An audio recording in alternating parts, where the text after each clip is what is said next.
Nerdrotic.com. Welcome back to Nerdrotic. My name is Gary Beekler, and I come to you from Nerdrotic.com. And once again, we need to talk about Captain Marvel and the MCU.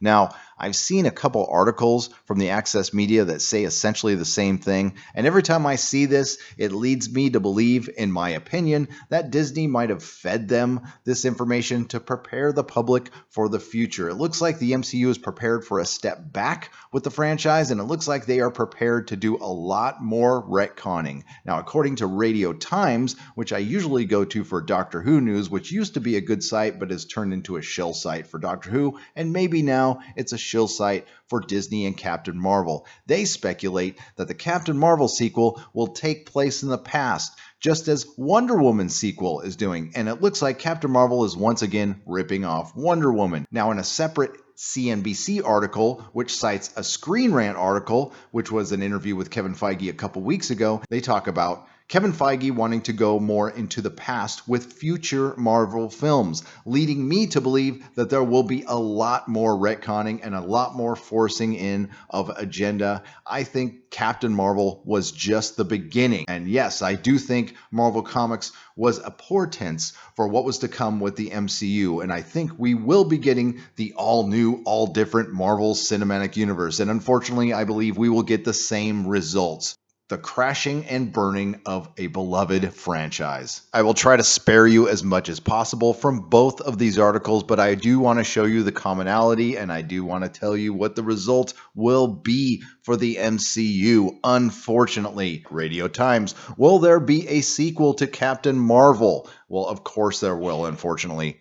Warning, spoilers. The new superhero movie sets up some possible future storylines, but how does that fit in with Avengers Endgame? Which I think is a damn good question. 90s set superhero movie Captain Marvel ends up as a bit of a stealth Avengers prequel alongside its solo story, explaining why Nick Fury, Samuel L. Jackson formed the group in the first place, making me throw up in my mouth a little bit, where their name came from, making me puke, and just what will happen to the heroes in the eagerly awaited sequel Avengers Endgame. However, all that Avengers tie-in, including an enticing post-credit scene, doesn't mean that Captain Marvel isn't interested in setting up its own franchise, with a few moments in the finished movie suggesting that this isn't the last we've seen of Brie Larson's Carol Danvers too bad in solo action, and Marvel Studios head Kevin Feige hinting the same in a recent interview. The making of a first film is in some ways a brainstorm on the future and on what can be, Feige told Screen Rant. So what it will be, again, is not clear, but what it could be is pretty amazing. So what about the first film tells us what a future sequel could be about? Well, the movie ends with Carol shooting off into space with the surviving Skrull refugees, helping them find a new home elsewhere in the galaxy after leaving Fury with a special pager, allowing him to call her back in an emergency that wasn't Loki's attack on New York, and it wasn't Ultron's attack on the planet Earth. Fury eventually does use the pager in the closing moments of Avengers Infinity War, and the Captain Marvel post-credits tease shows what happens when Carol answers the call in Endgame. Oh my god, where's Fury? But the new movie hints, unfortunately, that there are some more adventures for Carol set in the years between these two events, specifically relating to the character of the Kree baddie Ronan. Ronan, lest you forget, was the main baddie in the first Guardians of the Galaxy film, played well by Lee Pace in that film and horribly in Captain Marvel, who's brought back in a cameo to emasculate the character, who's brought back in a cameo role here as his younger pre-Guardian self, and after Captain Marvel, Larson handily destroys his bombardment thanks to her newfound Deus Ex Machina abilities derived from the Tesseract core. It's hinted that the two will cross paths again. We'll be back for the weapon, Ronan says after ordering a retreat. The core, replies an underling. The woman, Ronan answers ominously. Now it goes on to possibly talk about Ronan being a future baddie in a Captain Marvel sequel that takes place in the past. I thought that was a bit of a stretch until I came across the CNBC article citing the same interview, as I've said before, from Screen Rant a couple weeks back. Why would two separate Access Media entities talk about essentially the same thing, referring to an older interview, unless maybe possibly they've had some help to help set up the public for a couple of things, to help set them up for a possible retcon of the MCU, in my opinion, which we've all predicted here on YouTube and in the media and in our live stream chats. We can, of course, cite the law of diminishing returns, but in my opinion, we can also cite the inserting of agenda in the MCU. The CNBC article states, after Avengers Endgame, Marvel's next big move may be a step back in time. And I love to reword headlines, and I think it would be more accurate to state after Avengers Endgame, Marvel's next big move may be a step back. Marvel Studios president Kevin Feige has suggested that after Avengers Endgame, the Disney movie studio will focus on more narratives set in the past. I would like them to focus on narratives completely. They used to do that really well until Captain Marvel came along. Disney and Marvel's latest Captain Marvel, which takes place in 1995, has grossed over $900 million. I believe it's at $1 billion at this point. Disney's big blockbuster franchise Star Wars released a prequel in 2017, Solo, but was considered a big box office disappointment. Funny how they bring that up in this article. I must credit the Access Media. Avengers Endgame is coming out on April 26, but that hasn't stopped Disney's Marvel Studios from hinting at what could be arriving after the grand finale of its most successful superhero franchise ever, a run at the box office for Avengers, which has so far racked up $4 billion. Next up, taking a step back in time, or again, in my opinion, taking a step back. In an interview with Screen Rant, again citing this interview from a couple of weeks ago, why? Marvel Studios president Kevin Feige discusses the future of Marvel movies, particularly with the Captain Marvel characters and how he thinks there's still a lot of story left that takes place in the past. I mean, one of the things that's fun to us about the timeline of this film is the potential of future stories with these characters is there's a great past, Feige said. I think the fun part about seeing this portion of the MCU is the gap. The potential is there, Feige later added, in regards to whether or not consumers can expect more solo prequel adventures for Samuel L. Jackson's Nick Fury character, and I'm sure others. And I love how they call fans consumers. I think that is a loathsome term for your fan base, for the people who pay for your movies. Please refer to them as fans, or at the very least, customers, not consumers. But that's how they see you, folks.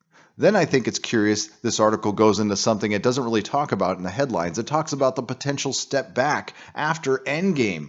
Of course, there's the law of diminishing returns, like I've said before, but the one thing that nobody else in the Access Media is mentioning is the inserting of agenda into Captain Marvel. And I believe we will see more of it with Spider-Man Homecoming, and I certainly hope we don't see it in Avengers Endgame. There is some precedent and reason to be concerned about the box office potential for prequels. 2011's Captain America, the First Avenger, which was a far superior film to Captain Marvel, obviously, was set predominantly in the World War II era, showing how soldier Steve Rogers became Captain America. It grossed just over $370 million worldwide on a $140 million budget. In two sequels, Captain America, the Winter Soldier, and Civil War, grossed higher numbers, including $1.1 billion worldwide for Civil War.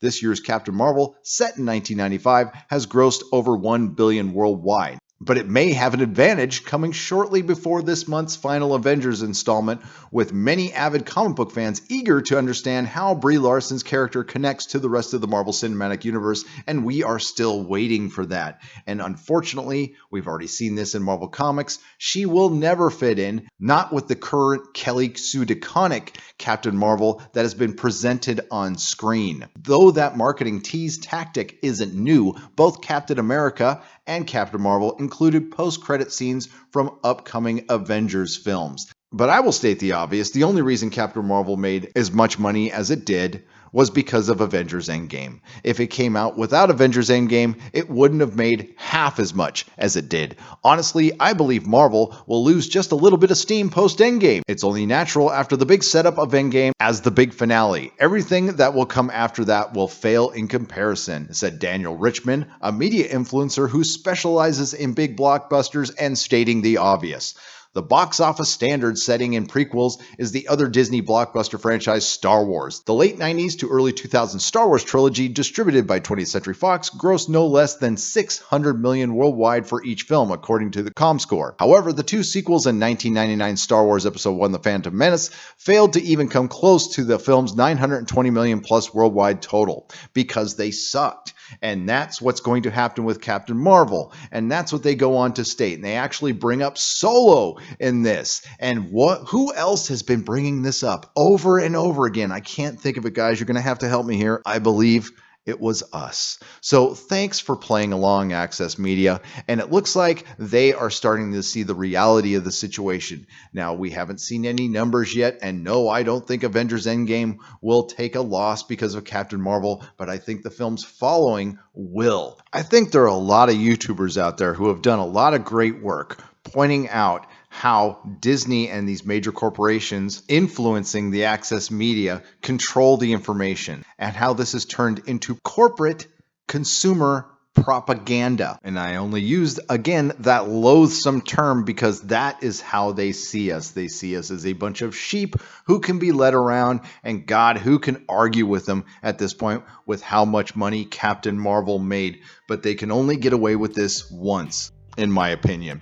Now, I want to state, I don't want to be making Avengers Endgame SJW videos. That is the last thing on earth I want to do. I want to give it a positive review. I want to love that movie. I want to feel like it was the cherry on top of the greatest franchise we've ever seen in cinema. Yes, greater than Star Wars, greater than all. Because up until Captain Marvel, it has largely been the most consistent. Now, as time goes on, people will see the flaws, and I'm certain this same access media who's on the knob of Disney right now in a couple years will talk about top 10 reasons why the MCU is not as good as you think. But unless the access media turns into the free press again, I doubt any of those 10 reasons will be intersectional feminism or SJW politics. But I'm certain one of those 10 reasons will be the patriarchy. But at least we all here on these channels will know the truth.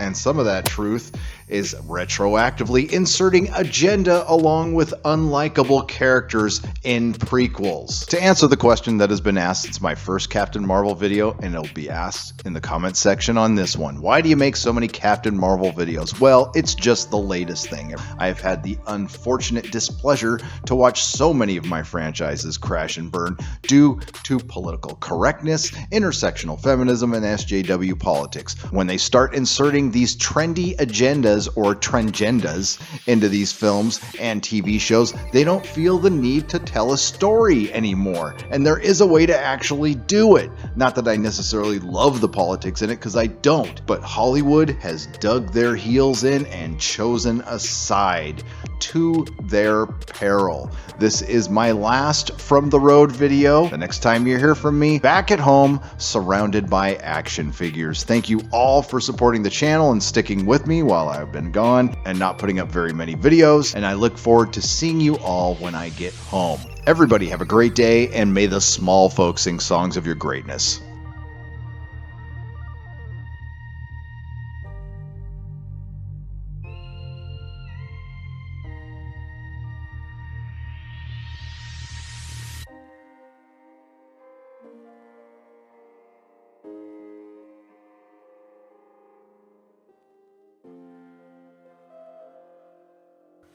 Nerderotic.com.